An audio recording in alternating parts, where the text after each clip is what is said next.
can't believe it's took me so many years to try swingers out, and I've got to say I'm really impressed. And they've actually been ideal for several reasons. Primarily I got them because I knew there was a good chance I was going to be fishing a fair old range anyway. So I wanted something quite heavy, but I also wanted something that I could adjust. And as you know, with bobbins you can add weights, but just find it a little bit fiddly. And with these, it's just a case of moving that weight towards the bobbin and then back towards the alarm if you want it a little bit lighter. I'm really impressed. I'll definitely be sticking with those for a while. They seem to be quite well built as well. You can adjust the tension on the slidable weight. The stems are quite short as well, that's something that I like. I like that short stem.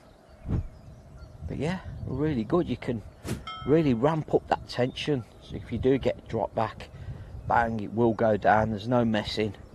With some of the lighter bobbins, you can get that effect where there's not quite enough weight to move the little roller inside the alarm.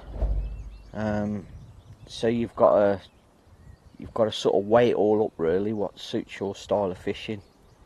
But to me, these are a no-brainer. This is going to seem really obvious to a lot of you, but for the less experienced, with the swingers you've also got that aspect of no movement in windy conditions.